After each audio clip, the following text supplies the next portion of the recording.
Nós estamos no capítulo de número 10 do nosso livro Nascidamente, falando sobre o reino milenar, e sobre o assunto estamos agora tratando acerca da prisão de Satanás por 1000 anos, né? Abra sua Bíblia em Apocalipse capítulo 20, leia comigo os versículos de 1 até o versículo 6. Então vi descer do céu um anjo, tinha na mão a chave do abismo e uma grande corrente. Ele segurou o dragão, a antiga serpente, que é o diabo, Satanás, e o prendeu por 1000 anos. Lançou-o no abismo, fechou-o e pôs selo sobre ele, para que não mais enganasse as nações até que se completassem os 1000 anos. Depois disso é necessário que ele seja solto por pouco tempo. Vamos ficar só até aqui, né? Só até o versículo 3, tá bom?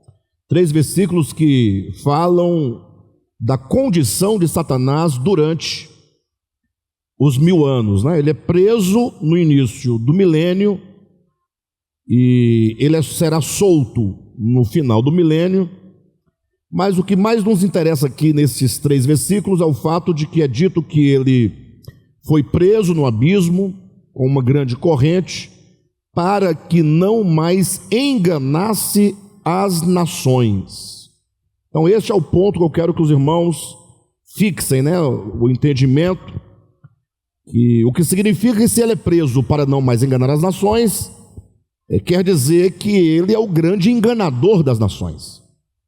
Então, o grande engano de que toda a humanidade é acometida em todos os tempos é obra de Satanás. Satanás é não somente o acusador, é não somente o adversário de Deus, mas é também aquele que engana todos os homens, que engana toda a humanidade, que engana todas as nações em todos os tempos, né? E a Escritura diz que no milênio Satanás será preso durante 1000 anos. Bem, ao falarmos da prisão de Satanás, eu quero, antes de nós seguirmos na leitura do nosso livro, só fazer uma pequena retrospectiva acerca desse tema Satanás, né? Já falamos bastante aqui, lá no capítulo de número 4, salvo engano, deste livro, mas é bom nós recordarmos para nós podermos colocar o pensamento em ordem no que diz respeito a esse tema que é tão importante e ao mesmo tempo tão desvirtuado. Então a primeira consideração sobre Satanás, que eu quero que os irmãos elenquem aí no entendimento de vocês, é que Satanás não existe enquanto ser, enquanto um ser criado, como um ser existente na criação de Deus. Alguém pode dizer, não, mas porque tem o Lúcifer, né? O Lúcifer, que é o querubim caído, ele é o Satanás. Nesse sentido sim, a Bíblia chama Lúcifer caído de Satanás. E às vezes até mesmo com o artigo definido diante do nome Satanás, o que implica que se há um artigo, Satanás ali é tomado como um substantivo, o nome que designa alguma coisa que existe. Perfeito? Mas é preciso, antes de tudo, nós entendermos que a palavra Satã, no sentido hebraico da palavra, ou a palavra Satanás mesmo, né, conforme vai encontrar-se também no Novo Testamento, ou a palavra diabolos, lá do latim, que vem diabo no português.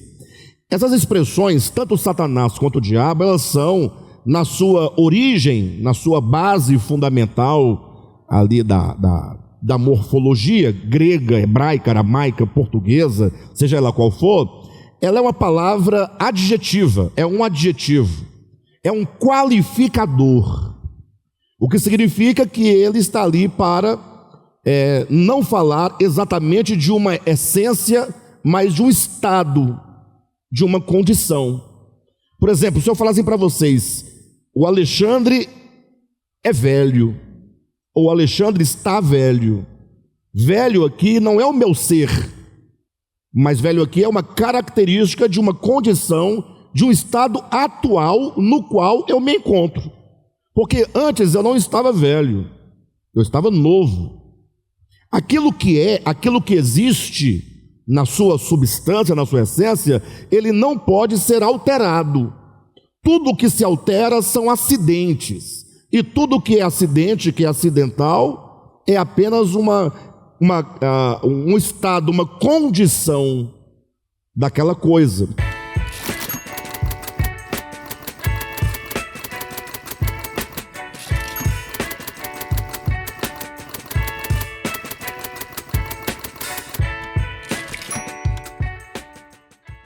A palavra Satã quer dizer adversário.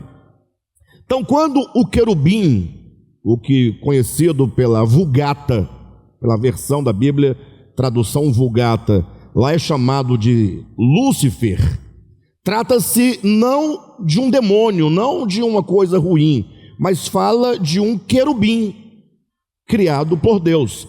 Então, dentre todas as coisas que Deus criou querubins, que é uma categoria de ser criado por Deus.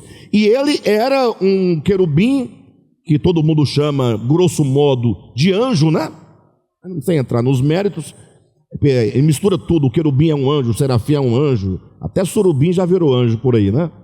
Mas sem importar com essa precisão dos termos, o fato é que Deus criou querubins, que é uma categoria de ser criado por ele. Como criou anjos, como criou serafins, como criou homens. Então nós, em nossa natureza primordial, nós somos um ser criado por Deus chamado Adão. Adão, chamado homem, né? Humanidade. Agora, quando este homem, ele entra no estado de oposição, no estado de adversidade contra algo ou alguém, aí ele ganha um adjetivo, Satã ou satânico. Então, falar que o fulano é Satã quer dizer que ele está no estado de ser adversário.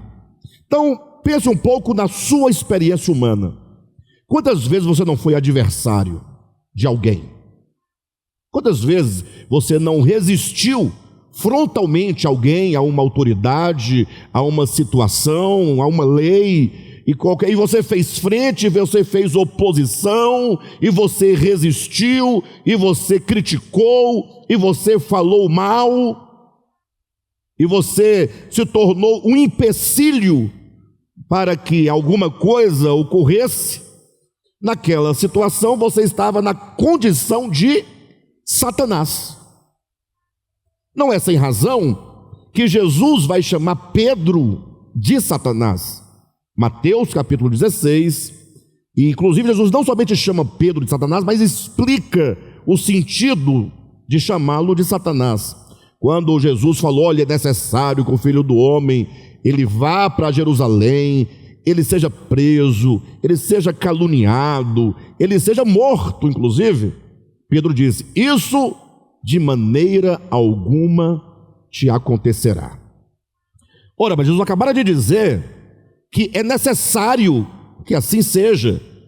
A sua missão ao mundo passava pela morte na cruz do Calvário. Então dizer que isso não vai acontecer é se opor ao plano de Deus, à vontade de Deus, se opor àquilo que Deus quer realizar a favor da humanidade. Então Jesus, diz o texto bíblico, voltando-se a Pedro, disse: arreda Satanás. Porque Pedro naquele momento estava numa condição de adversidade, de se opor ao propósito de Deus, ao cumprimento daquilo que Jesus realizaria em seguida. Tanto que Jesus explica dizendo: tu Satanás, no caso tu Pedro, chamado aqui de Satanás, és para mim pedra de tropeço. Agora pega esse entendimento, anota, não esquece não. Eu quero chamar a atenção dos irmãos, porque hoje mesmo o irmão Douglas Rosa, ele está assistindo agora o nosso estudo.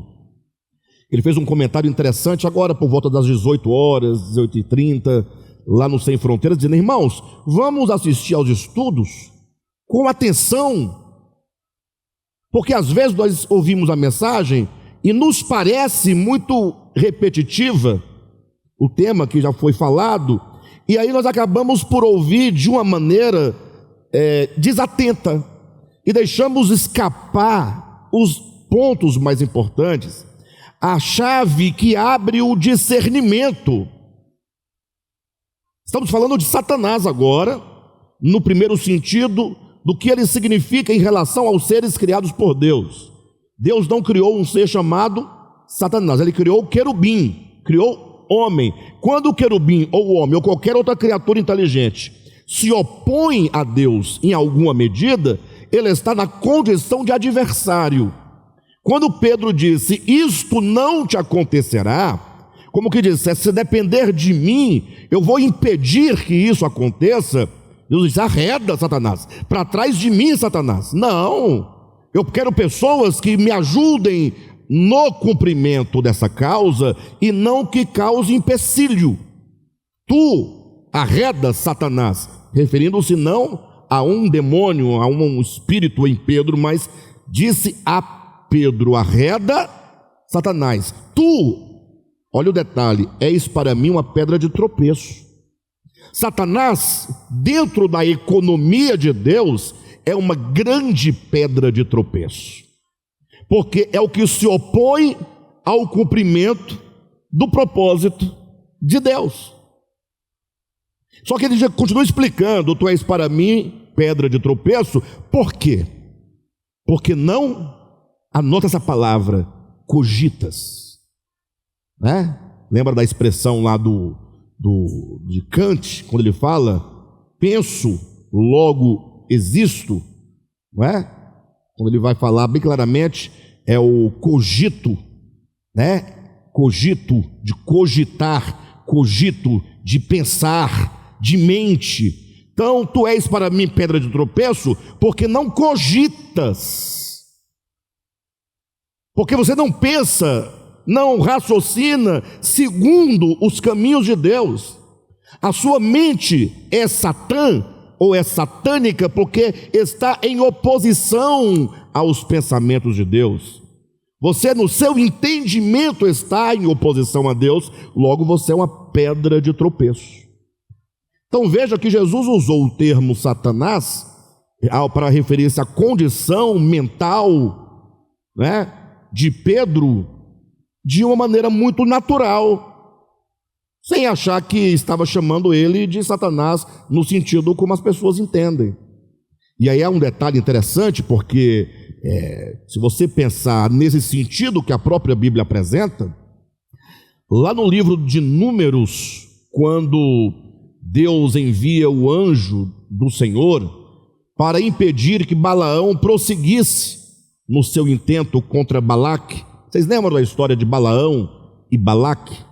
Balaque era um rei dos Moabitas, salvo engano, né? E ele vendo que o povo de Israel estava vindo na sua direção e que onde o povo de Israel passava ia varrendo a terra, batalha ia destruindo cidades, destruindo tudo. Falou, bem, eu sou o próximo. Ele ouviu dizer, não tem como eu vencer esse povo.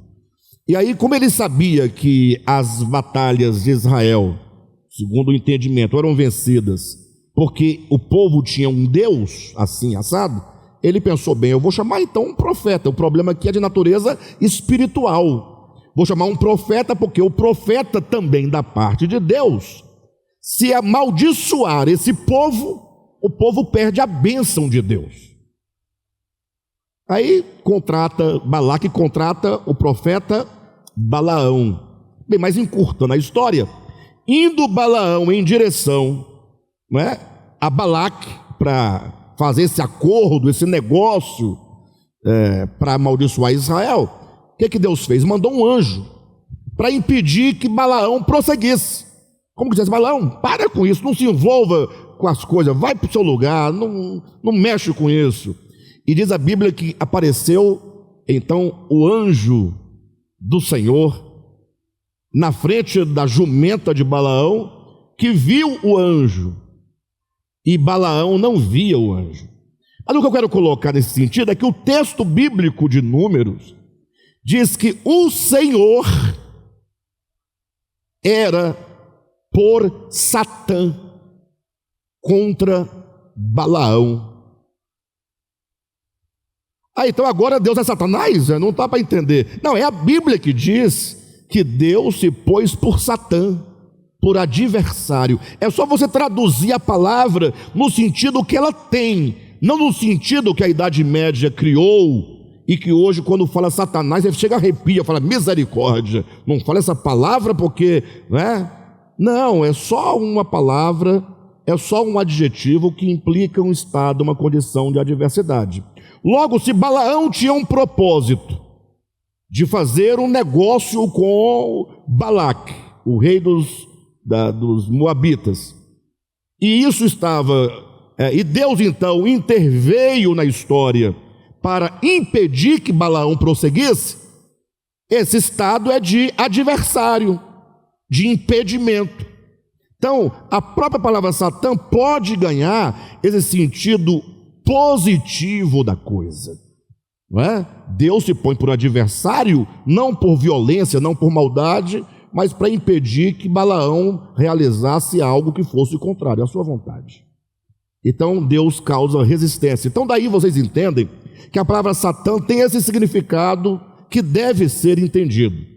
Jesus também, em outra ocasião, chamou o próprio Judas de diabo. Ele diz: não escolhi eu entre vós um número de 12, pois um dentre vós, dos 12, é diabo. Era Satã também, obviamente, mas ele diz que é diabo por quê? Porque era o acusador, é aquele que foi lá e fofocar, e levar conversa, e entregar o Cristo, e criar essa ruptura no meio do grupo. Ele era aquele que causava a divisão dentro do grupo apostólico, e aquele que, se opondo ao Senhor, foi aquele que o acusou diante dos homens.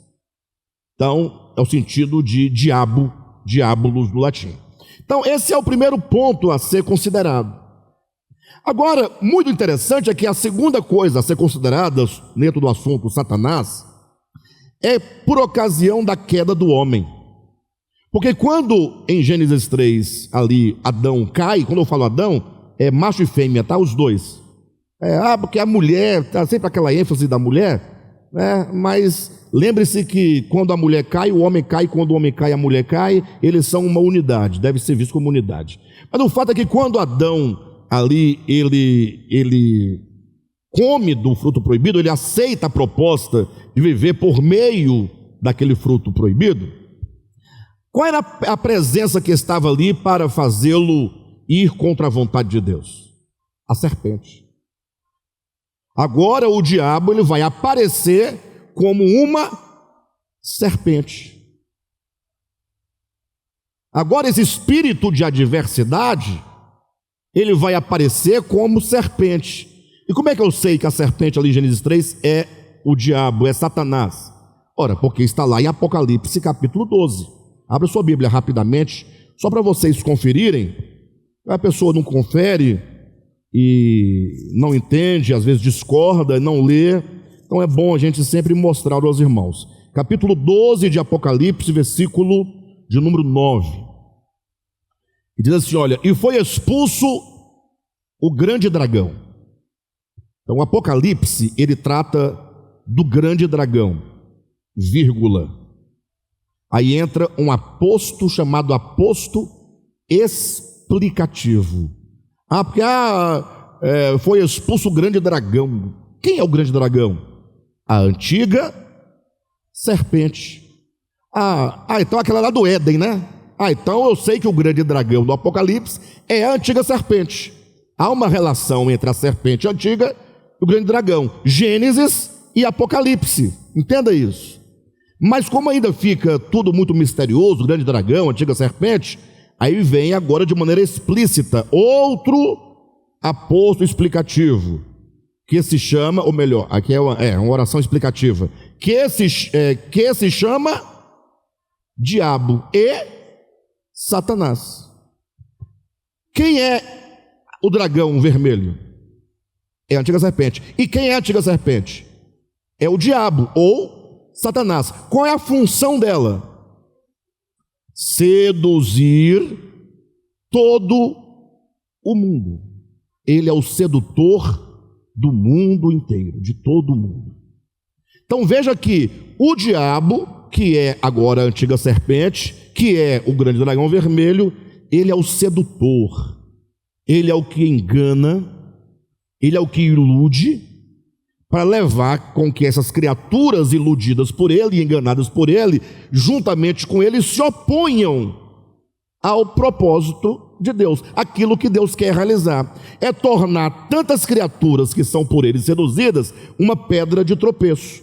Então, se no Gênesis nós temos o diabo, que é a serpente, que é o mesmo grande dragão vermelho do Apocalipse, então nós temos aqui um princípio. A Bíblia, se você ler a Bíblia progressivamente, de Gênesis a Apocalipse, você vai observar que a Bíblia trabalha, na teologia se chama revelação progressiva. Ou seja, a revelação ela vai progredindo para você ir compreendendo das coisas mais simples às mais complexas. Mas tem uma outra maneira de entender esse crescimento da verdade, também como sementes. Então em Gênesis você tem várias sementes de verdades. E agora essas sementes elas têm o quê? Elas precisam germinar, brotar, crescer, e ela vai se desenvolvendo ao longo da história, ao longo dos livros da Bíblia, até que chega no Apocalipse, e aquilo que em Gênesis era uma semente, cresceu, amadureceu, e chegou no auge da sua frutificação. Então aquilo que era apenas uma serpente lá em Gênesis, agora foi se desenvolvendo, foi crescendo, foi amadurecendo, até se tornar um grande dragão vermelho. O que significa isso? Qual é a conclusão lógica disso? É que Satanás cresce, Satanás aumenta. Ora, se você pensar tão somente no querubim caído, como ele pode crescer? Em que sentido? Ora, Satanás, que é esse espírito de oposição a Deus, ele cresce à medida em que ele é propagado para dentro de outras consciências. À medida que ele consegue reunir junto de si outras consciências, outras inteligências, que façam frente juntamente com ele contra Deus, contra o reino de Deus. Isso é algo tão natural, isso acontece dentro de igreja demais. O lugar que mais tem Satanás é na igreja, é dentro de igreja. Vocês já viram problemas de rebelião dentro de igreja? Quando uma pessoa começa a se levantar por motivos espúrios ou escusos contra um ministério, então ele começa a procurar um fiapo, né? É como se fosse um tecido muito bonito, uma veste muito bonita, e ele quer desfazer aquela veste, então ele procura um fio, uma linha, para ele começar a puxar. Quando ele encontra uma ponta, aí ele chama: ô Gilberto, vamos puxar essa ponta, porque essa ponta não pode estar aqui. Essa ponta prejudica toda a veste. Aí o Gilberto: não, nós temos que tirar isso aí. E aí o Gilberto fala com a Leda já fala com a Silvia fala com a Líbia vira chefe né? Não, é só um exemplo. É só um exemplo. Porque tem gente que assume lideranças, né? E aí daqui a pouco, aquilo que era uma oposição, atenção, uma oposição se torna uma grande oposição, uma grande pedra. E vocês que já viram isso dentro da família, ou não, dentro de uma empresa onde as pessoas trabalham, na sociedade civil em que nós vivemos, dentro de igrejas evangélicas, ou igreja católica, ou qualquer outra igreja, ou dentro de religiões, vocês percebem que existe uma grande energia que reúne pessoas. Não são apenas pessoas falando de um problema, são pessoas tomadas de um mesmo sentimento. São pessoas que estão reunidas e amarradas umas às outras dentro de um mesmo propósito de adversidade, tomadas de um mesmo espírito. Eles formam uma grande consciência coletiva. O mesmo se aplica às coisas boas, tá? A igreja, quando fala corpo de Cristo, comunhão, os irmãos, os santos, isso também pode gerar uma grande consciência crística de amor, de graça, de paz, de amor, de misericórdia, de perdão. Mas no caso aqui de Satanás, então isso aconteceu com o primeiro, que começou a trazer, né, eu imagino que o primeiro que ele deve ter conversado deve ter sido com Miguel. Isso é uma questão minha, a Bíblia não diz isso. Também, se não foi, também não tem importância nenhuma. Por quê? Porque ele deve ir atrás dos mais fortes, né? Daqueles que representam alguma coisa no meio, porque se pegar um Zé Ruela lá, um Zé Ninguém, aí que o pessoal vem fraco, sem força, não sabe nem conversar. Não, tem que trazer príncipes, potestades, poderosos. Inclusive no livro A Dracma Perdida, lá diz que o primeiro que ele procura é Miguel, mas levou-lhe uma lapada tão grande. Leiam depois A Dracma Perdida, vale muito a pena ler, né? Quem não leu, vale a pena ler. Bem, de todo modo ele foi conquistando. A Bíblia diz em síntese, apenas uma ideia, não vamos ficar contando anjos, tá? Mas que ele conseguiu a terça parte. Poxa, uma grande. Ele conseguiu de uma unicamente consciência opositora crescer e formar uma consciência maior. Satanás está o quê? Crescendo. E ele conseguiu também o homem, a humanidade inteira consigo, sem contar com os seres que habitavam a terra antes da existência do homem. Não sei se vocês sabem que Satanás, o querubim, ele era príncipe dessa terra em estado de perfeição. Houve uma terra anterior a essa que nós vivemos. Nós já somos parte de uma segunda leva, de uma segunda criação, no caso de Adão. Então, quando, por ocasião da queda de Lúcifer, tanto ele conseguiu anjos para formar essa consciência, aumentar essa consciência de rebelião, quanto os seres que habitavam aqui na terra, que se chama meramente de seres pré-adâmicos, perfeito? Que se rebelaram juntamente com ele, que foram destruídos num grande dilúvio. Quando você pega a Bíblia, está assim, olha, você começa a ler a Bíblia do início, né? No princípio criou Deus os céus e a terra. Afinal, vocês já leram a Bíblia cronológica? Bíblia em ordem cronológica. Seria interessante vocês lerem. Porque a Bíblia em ordem cronológica, ela foge dessa sequência, dessa edição normal, e coloca os textos bíblicos numa ordem lógica e sequencial dos acontecimentos. Então, ao invés de você encontrar lá no primeiro versículo da Bíblia, no caso da ordem cronológica, no princípio criou Deus, não está lá, sim, está lá. No princípio era o verbo, porque antecede a criação. E o verbo estava com Deus, e o verbo era Deus. Aí vai dizendo, e Deus no princípio criou os céus e a terra, não é? E ao invés de seguir, e a terra era ou estava, não, Deus criou os céus e a terra que Deus criou, quando criou os anjos cantavam, já foi para Jó, os anjos cantavam e se rejubilavam, as estrelas da alva, diante da beleza, e Deus passou, colocou os fundamentos da terra, Deus colocou o cordel e passou o prumo, e estabeleceu a terra em perfeita condição. Então ele vai mostrando como as coisas aconteceram, a partir do todo da Bíblia, reunindo as partes em ordem, até que chega a dizer então, e a terra estava sem forma e vazia, cheia de trevas. Aí vai usar uma expressão tohu em hebraico, que significa, são expressões que sempre que aparecem na Bíblia, que fala de um estado caótico, implica que aquilo que está sem forma, vazio e cheio de trevas, que sofreu esse tohu, implica que sofreu um juízo divino. Então os seres que habitavam aqui morreram afogados em água, todos.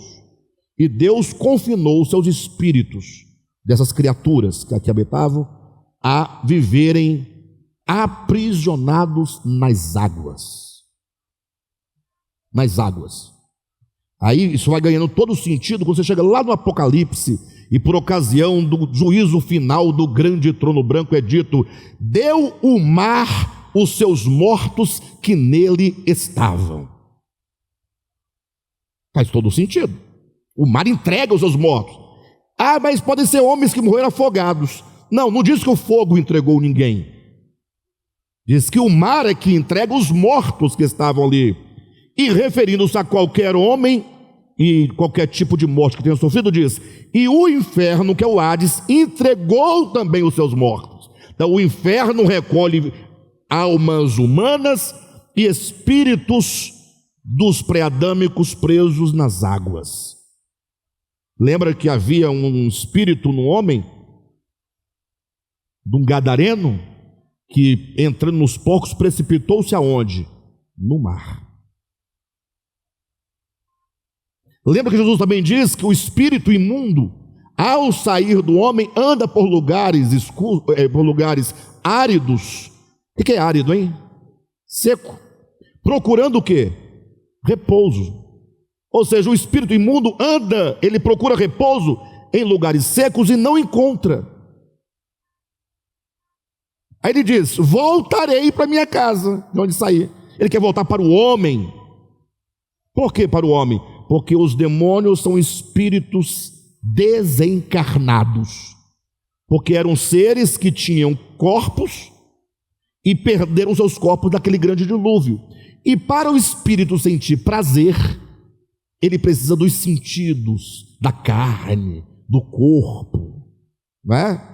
Por isso que nós usamos nosso corpo, nossos sentidos para quê?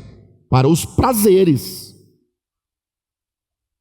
Os prazeres são... Bem, mas o fato é que, juntando os anjos, juntando os demônios, que agora vocês entenderam quem são eles, juntando os homens, essa consciência caída, esse Satã, esse espírito de adversidade, foi o quê? Crescendo. Satanás cresce. Satanás é um ser, no sentido que estamos colocando, seria um ser coletivo. É uma consciência coletiva. É um estado de consciência. Só que, por que os animais não formam juntamente com todos esses a grande consciência caída? Por que a girafa não se opõe a Deus? Não vira tem os demônios, uma girafa demônia. Por que não tem? Nem as plantas, nem o jacaré, nem a formiga, nem a estrela, nem nada. Por que somente seres inteligentes? Porque a inteligência é uma coisa muito perigosa. Não é a inteligência de você estudar, compreender as coisas. É a inteligência enquanto a inteligência de um ser que, ao olhar para toda a criação, se vê superior a tudo que existe. A inteligência é o que vai aparecer lá em Gênesis 3, quando fala que a serpente, que é a antiga serpente, a serpente lá de Gênesis, né? Que é o grande dragão vermelho, está ali representando exatamente a consciência, ou o ser consciente e o ser inteligente. Vocês sabiam disso? Aí o que tem a ver Satanás, serpente, ser consciente e inteligência? É porque os seres criados com consciência, com a luz, com luz, entendimento, inteligência, eles têm agora, por causa da inteligência, uma faculdade chamada livre-arbítrio. E esse tal do livre-arbítrio, que muitos tentam negar a todo custo, e só podem negar porque são livres para negar. Não é? Se não fosse, não. E o outro que assevera, só assevera porque é livre para asseverar. Logo está provado que o livre-arbítrio existe. Lógico que não é o livre-arbítrio que é discutido na teologia calvino-armínio. O livre-arbítrio que discutem Armínio e Calvino não existe e nunca existiu. É uma invenção da teologia. Entendam isso. O livre-arbítrio discutido por Calvino e Armínio não existe, não existirá, nunca existiu. Entende? Eles inventaram um monstro teológico e deram o nome de livre-arbítrio, mas não é o que a Bíblia fala sobre livre-arbítrio. Então, pode jogar fora porque eles entendem livre-arbítrio como a liberdade de fazer o que quer. E não existe isso, porque nada faz o que quer, nem Deus faz o que quer, ou melhor, nem Deus pode fazer qualquer coisa. Só Deus tem livre-arbítrio, nunca, nesse sentido monstruoso teológico, não. Deus não pode mentir, Deus não pode negar a si mesmo. A Bíblia fala que Deus não pode, Ele não pode. E por que não pode? É porque Ele não quer? Não, é porque a sua natureza é igual falar assim, a bananeira não produz manga porque ela não quer. Não, ela não produz porque ela não pode. Então não falta nada, ela é plena no ser bananeira. Não é? Se ela não pode produzir manga, então ela é incompleta? Não, Deus é pleno nos seus atributos de ser divino. Perfeito? Bem, mas o fato exatamente que somente o ser inteligente, porque tem agora livre-arbítrio, ele pode se opor ou não se opor. Então a inteligência é uma faca de dois gumes. Ela pode cortar negativamente ou positivamente. Quem disse isso? A Bíblia. Tanto é que nós temos a serpente lá em Gênesis, que qual é a principal característica dela?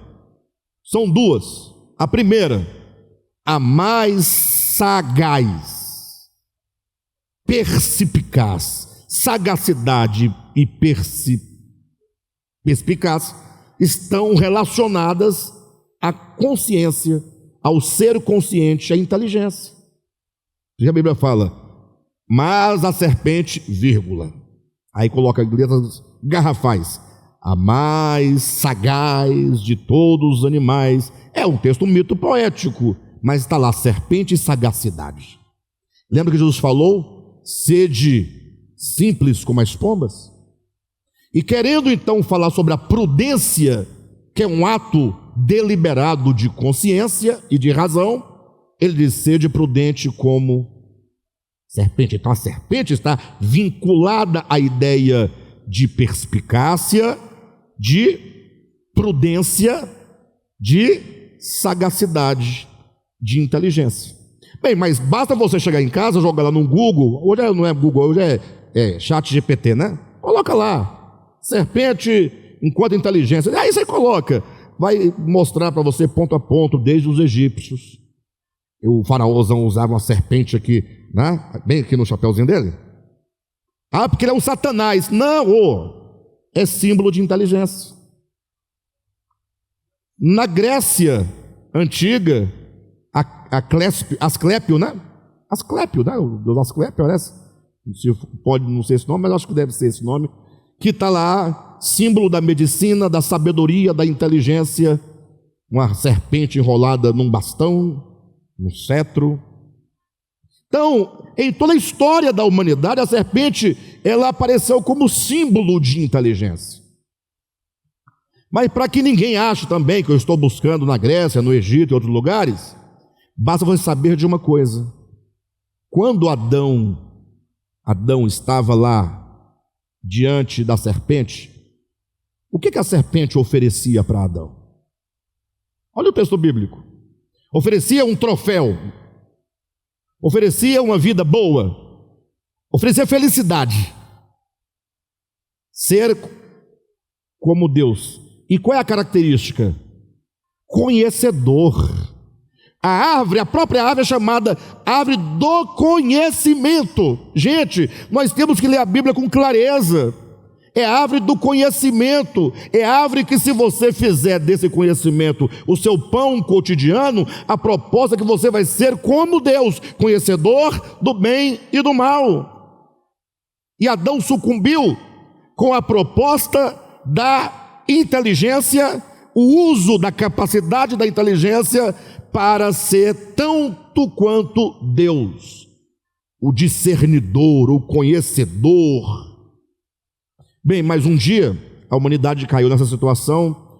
Um dia o Cristo veio ao mundo, se fez homem também. E ao se fazer homem, ele se veste da humanidade, e como homem, ele vai ter que enfrentar também a serpente. Porque a serpente, a inteligência, se torna um problema para todos que a recebem. E a Bíblia diz lá em Isaías capítulo 7, que quando o menino que a virgem concebeu e deu à luz, cujo nome seria chamado pelos nomes de Emanuel, quando ele chegasse na idade de discernir o bem e o mal, porque a criança vai crescendo e as faculdades a criança nasce com a inteligência no seu estágio embrionário, em atualidade embrionário, mas as faculdades vão se desabrochando, vão se abrindo, até que ela começa a se ver como um ser inconsciente de si, inteligente. E aqui é o perigo. Então, quando o menino Jesus começou a discernir entre o bem e o mal, diz a Escritura lá em Isaías capítulo 7, que ele aprendeu a acolher o bem e aborrecer o mal. Então, quando o menino Jesus, homem, começou a lidar com a tal da serpente, com a tal da inteligência, o que ele fez? Bem, eu dizia agora há pouco para vocês que a serpente lá no Gênesis 3 tinha duas características. A primeira é a sagacidade, e a segunda, quando você lê Gênesis 3, a primeira coisa é a serpente mais sagaz. Então, característica, você anota. Tá, e falou. Aí qual é a próxima característica que vai marcar a serpente para sempre? Não. Ela mente, mas não diz a mentirosa. Ela é a mais sagaz, que eu tenho que falar. A mais sagaz, ponto. A Bíblia vai afirmar: tu, por ser o que é, por agir como tem agido, rastejarás e comerás pó. É uma característica imprimida nela. Tu rastejarás. Então, essa consciência caída, essa inteligência sujeita ao erro, ao mal, desviada da verdade, que se assume como inteligência autônoma, independentemente da grande razão universal, da suprema razão, da luz verdadeira, ela é uma serpente rastejante, terrena, animal, maligna. Quando o Cristo se faz homem e lida com essa inteligência, ele agora não sucumbe, ele vai pegar essa inteligência e não vai permitir que ela seja ou se torne uma inteligência rasteira. Ele começa a elevar, a sublimar, e ele eleva até o ponto de torná-la uma serpente crucificada. João 3,14. Assim como Moisés no deserto ergueu a serpente, o Filho do Homem será também erguido, levantado. Ele compara o Cristo crucificado à serpente de bronze erguida no deserto.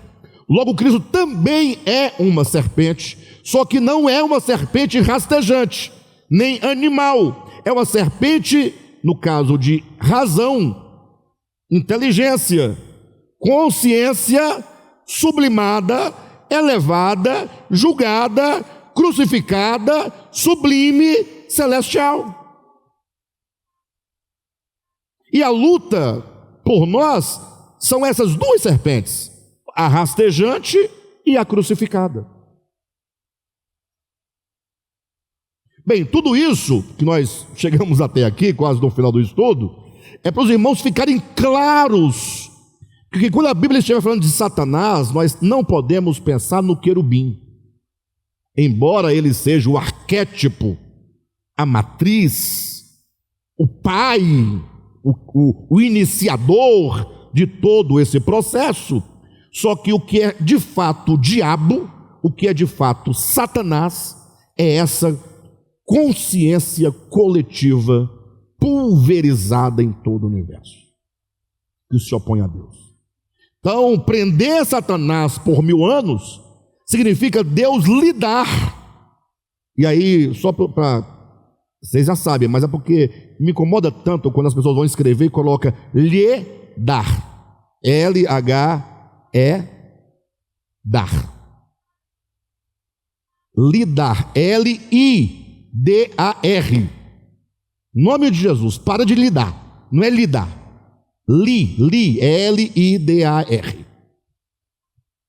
tá bom? Não quero mais receber mensagem do WhatsApp, lidar, eu não quero mais, eu vou virar uma serpente.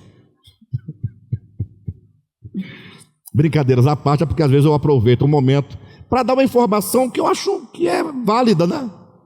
Acrescenta na pessoa, né? No início eu não sabia, eu não entendia lidar, eu não sabia. Aí depois descobri, a pessoa queria falar lidar. Demorei anos para entender o que a pessoa queria dizer. Aí, e a maioria que fala lidar. Então, nunca mais, a não ser que seja lhe, né? Pronome oblíquo, indireto, dar do verbo dar alguma coisa. Aí tudo bem, lhe dá para ele. Aí pode usar lhe dar. Mas do contrário, lidar não. Bem, então quando diz que Satanás será preso por 1000 anos, afinal, se trata acerca de quê? Se trata de como Deus vai lidar com a grande consciência opositora de Deus. Porque na verdade o grande problema de Deus não é exatamente eu, Alexandre, sou uma bênção. Vocês sabiam disso? Você é uma bênção. Você é um ser que Deus fez, que Deus criou. E se tudo que Deus criou é bom, você é bom. A Bíblia diz só Deus é bom. É porque o povo lê a Bíblia tudo fora de contexto. Pega um versículo e quer, né? Foi Deus que disse: tudo o que eu criei é bom. Está lá em Gênesis, está lá em 1 Timóteo capítulo 4. Tudo o que Deus fez é bom, tudo que Deus criou é bom, e recebido com ações de graças nada é recusável. Então os alimentos são bons, Deus chama de bom. Então qual é o problema das criaturas de Deus? Se Ele fez criaturas essencialmente boas, você sabe qual é a sua mais íntima essência? É Deus. Não tem sentido. Deus cria o homem, pega barro, e barro é barro. Barro não tem maldade, barro é barro. E só que estava só o boneco lá, e Deus falou: eu tenho que fazer esse indivíduo viver, existir, acontecer. Aí Deus comunica, Ele sopra do seu ser, seu espírito, o ruá, né? o pneuma, ruá, sopro, alento, o mais específico, o Espírito de Deus. Isaías 42:5. O Senhor que estendeu os céus, formou a terra e que dá o seu Espírito a todo homem que anda sobre a terra. E dá também, continua o texto, fôlego de vida. Então você tem esse fôlego, né, que se respira, tal, que é apenas mecânico, pulmão, né, o ar, o oxigênio que vai e vem, mas Ele deu o Espírito, o seu Espírito, o Espírito a todo homem que anda nele. Então você é essencialmente bom, porque você procede de Deus. Tá, mas eu olhando para vocês para mim, a gente não vê muita bondade, a gente vê mais maldade às vezes do que bondade. A gente vê bondade porque a gente se gosta, não é? A gente se ama, então a gente passa assim por cima das coisas meio erradas e vai passando, e aí tá bom. Mas quando você olha para uma pessoa que não tem nada a ver com você, aí a primeira coisa que você faz: não fui com a cara daquela pessoa. Você conhece ela? Não. Onde mora? Não sei. O nome? Também não sei. E não foi com a cara por quê? Eu não fui com a cara, eu olhei para a cara, já deu uma coisa ruim. Não é? Por quê? O santo não bateu. Bem, por que as pessoas, qual é o problema das pessoas se todos são bons porque procedem de Deus? Essa tal da inteligência, da consciência. E percebam, em todos os homens, em toda a história da humanidade, em todos os setores da humanidade, todo o problema é a mente, é o pensamento, é essa inteligência que fica 24 horas articulando, e muito do que articula, grande parte, é sempre a fofoca, a contenda, o mal, tudo. Você não gasta, sabe, pouco tempo você gasta meditando no amor, na irmandade, na fraternidade de todos os povos, não é? Quanto tempo você gasta fomentando na sua mente os bons pensamentos, as coisas boas? É o dia todinho gostando do mal feito, né? Aquelas pegadinhas que passa na domingo à tarde, o pessoal cai, se machuca, você cai, você gosta do mal feito. Então a gente fica ali 24 horas mente. O problema é essa inimizade, essa adversidade. Entenda isso. Paulo disse: em que pensar? Em tudo que é bom, em tudo que é justo, em tudo que é santo, em tudo que não é que eleva o homem. Nós, inclusive, nos revestimos do novo homem à medida em que nós o quê? Transformamos o nosso pensamento, nossa consciência. Toda mudança vai passar por aí, se instaura na mente, na consciência. Então a obra de Deus acontece onde? Nessa consciência. Como a grande opositora de Deus é essa grande consciência caída, Satanás, chamado o grande dragão, porque é a mesma consciência, inteligência, né, consciência, o ser consciente no mundo que agora se opõe a Deus, ele vai crescendo, se torna um grande dragão. Então, para Deus, atenção, levar a cabo os seus propósitos no reino milenar, tá? Quais são os propósitos de Deus no reino milenar? Ensinar as nações a justiça, a equidade, a paz, a fraternidade, o amor, a graça. Mostrar ao mundo o que é Deus e o que é o reino de Deus. E isso ele fará por meio dos santos vencedores, que porque venceram hoje, porque foram vencidos hoje, porque pegaram essa tal da serpente e crucificaram, elevaram, como Cristo fez, se tornaram vencedores. Então, esses santos vão ensinar as nações, vão pregar às nações. Será nesse tempo que se cumprirá a palavra de Cristo e o evangelho do reino será pregado a todas as nações. E então virá o fim. Ah, pastor, esse texto está falando de pregar o evangelho hoje para Jesus voltar. Não. Quando Jesus voltar, não será o fim. Quando ele voltar, ainda teremos mais uma dispensação. Não se esqueçam disso. Então, se você pegar toda a história da humanidade, do princípio até o fim, esse fim é Apocalipse capítulo 21, capítulo 20, último versículo. Capítulo 21, versículo 1, já é uma outra história que nós não conhecemos.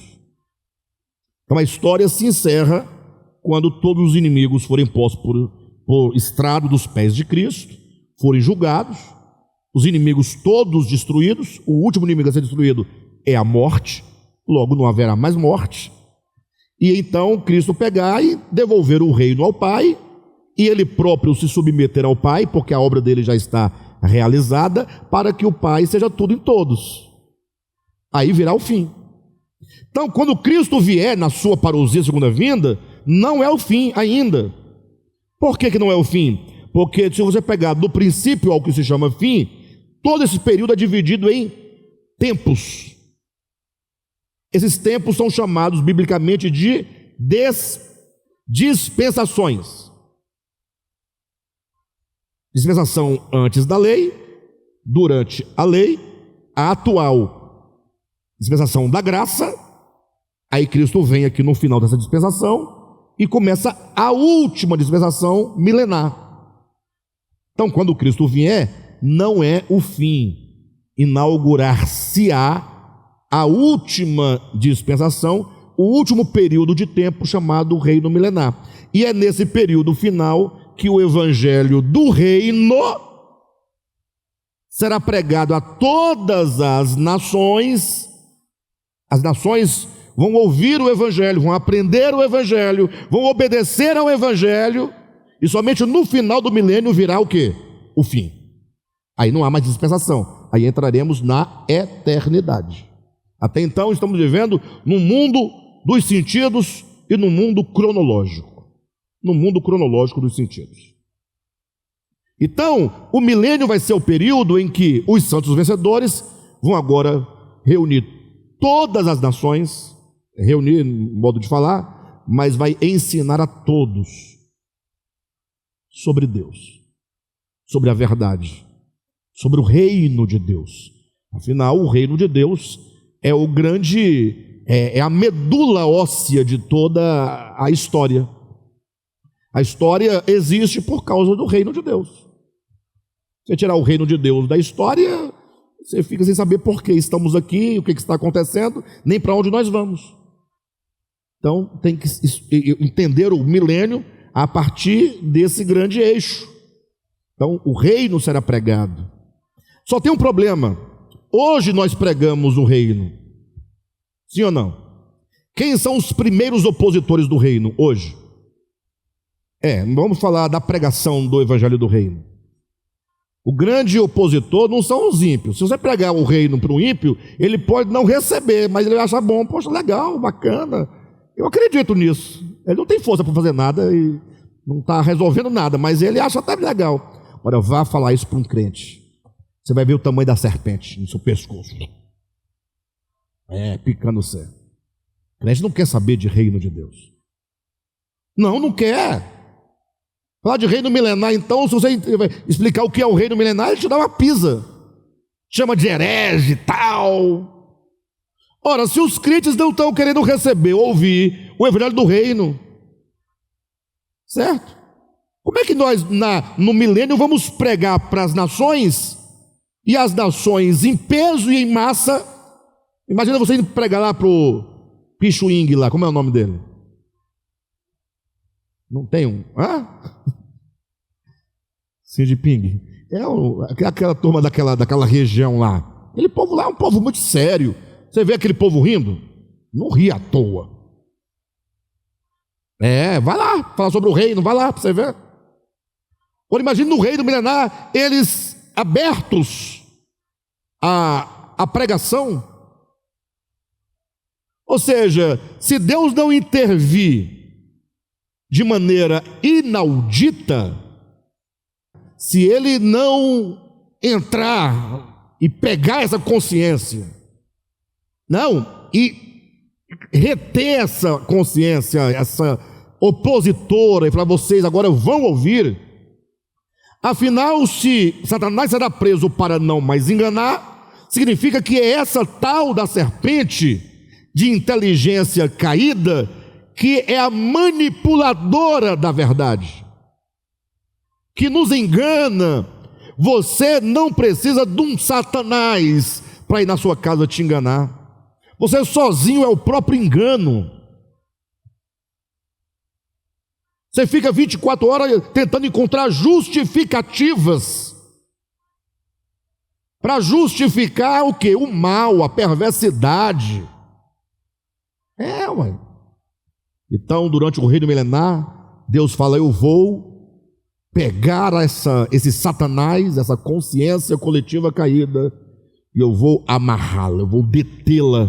Somente assim, Deus cumpre com o seu propósito de levar o evangelho a todas as nações e ensiná-las o que é a verdade, o que é o bem, o que é a justiça, coisa essa que nós mesmos hoje não sabemos. Para sermos vencedores, teremos de saber o que é isso. Mas para nós podermos saber, nós temos que desenvolver a nossa salvação. Nós temos que nos aquietar de tanta informação, de tanta discussão, de tantos assuntos que enchem a nossa mente, a nossa cabeça, que nos ocupa, e pensar em nós. Porque Jesus praticou a justiça. Se perguntar para você o que é a justiça, você vai falar o que é a justiça.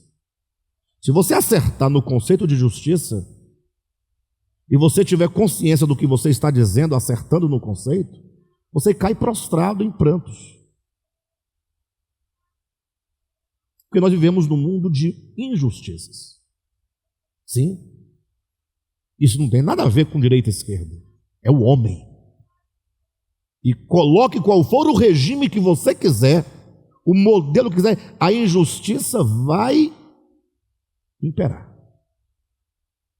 O Sermão da Montanha é um texto muito bonito, né? Mateus 5, 6 e 7. O Humberto Holden escreveu um livro chamado Sermão da Montanha, um livreto que você lê num dia, se você se dispor, né? Se você tiver pouco tempo, você lê em 3 dias.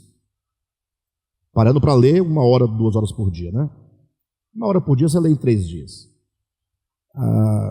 E em algumas edições desse livro, eu não sei exatamente em qual edição que na minha edição tem, mas em algumas edições vem um texto, um apêndice. Além do livro Sermão da Montanha, vem um apêndice de umas 6 páginas, 5 páginas, coisa pouca, coisa que você lê numa tirada. E é um texto intitulado Ano 3000 depois de Cristo. Eu já falei para vocês desse texto. Vale a pena ler. Vale a pena ler. Por quê? Porque revela exatamente essa ideia de conhecer a Deus ou não, né? Vamos saber o que é a justiça, o que é o bem, o que é a verdade, o que é a luz, o que é a fraternidade, né? Hoje em dia surge uma ONG para defender a fraternidade entre as pessoas, para defender o fulano e Beltrano. Dá 6 meses, está lá a ONG roubando dinheiro do povo. Faz sentido? É para você ver como é que é a ideia. A pessoa monta uma ONG com o sentido de defender pessoas, aí está roubando o dinheiro das pessoas agora. Não estou acusando ninguém, mas é o que você ouve todo dia. A religião vai acolher os órfãos da viúva atrás dos dízimos. Rouba os dízimos. Você entende que o problema é o homem? Nesse texto do Holden, ele vai dizer que Jesus veio no ano 2000. Ele escreveu esse texto no ano de 1950. Então ele escreveu em 1950, numa época em que havia os rumores de que 1000 chegará, 2000 não passará. Então, a época de 1950, quando ele escreveu esse texto, a humanidade estava na apreensão do ano 2000. Ignorância, mas existe isso. Aí vem um camarada, o cara tem que ter visão da coisa e revelação. Eu não sei, eu tenho até medo disso. Mas aí, ao invés de ele escrever um texto alertando do ano 2000, que está todo mundo, aí ele fala ano 3000 depois de Cristo. Rapaz. Aí ele diz no texto que Jesus veio no ano 2000. Ele veio. Só que ele veio não como esperavam que ele viesse. Ele veio como um homem qualquer.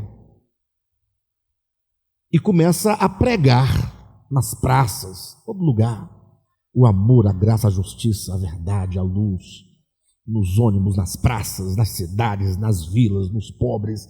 E isso foi revolucionando, o povo foi tal.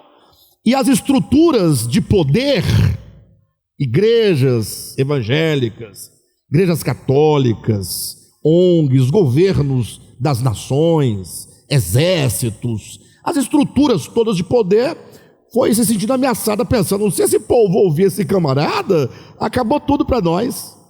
Ou seja, essa vinda de Cristo, estava se repetindo, né, na história o que tinha já acontecido há 2000 anos. Resolveram chamá-lo nas Nações Unidas para fazer uma grande, conversar, uma grande reunião. Chamou todos os líderes, o Papa, os pastores, os poderosos, todo mundo, e aí foram persuadi-lo de parar. Ou você para, ou... Ele ouviu, se retirou, saiu e foi embora. E não ouviram mais falar dele. Daí o desfecho desse texto é que aconteceu uma grande catástrofe e o mundo foi destruído. Bombas atômicas com tudo, acabou, o mundo acabou. Tudo queimado, tudo destruído. Aí quando você está lendo, você falou, mas texto mais sem sentido é esse? Vai acabar assim a história? Aí ainda tem mais uma paginazinha para você acabar de ler, né? Aí quando você está na última paginazinha, aí aparecem uns camponeses plantando, outros arando a terra.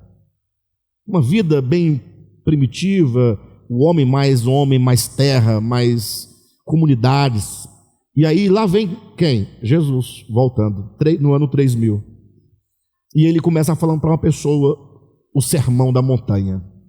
Aí alguém ouve e aproxima, e o povo vai se aproximando, e vai sentando, e aquela coisa bonita, e ele falando, e as pessoas todas tocadas, transformadas, mudadas. É lógico que não é um texto que tem a pretensão teológica, nem escatológica. É só para você refletir um pouquinho essa questão da verdade, do evangelho, do reino, do amor, da graça, da justiça, da fraternidade, essas coisas boas que o evangelho fala e que nós não sabemos ainda direito o que é. Tá bom, queridos? Bem, então hoje nós conseguimos aí traçar o panorama da serpente, do Satanás, né?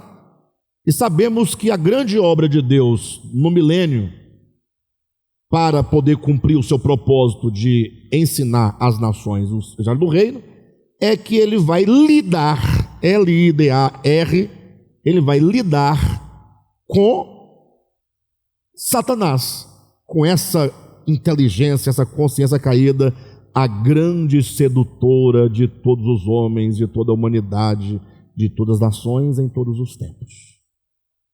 Tá bom, queridos?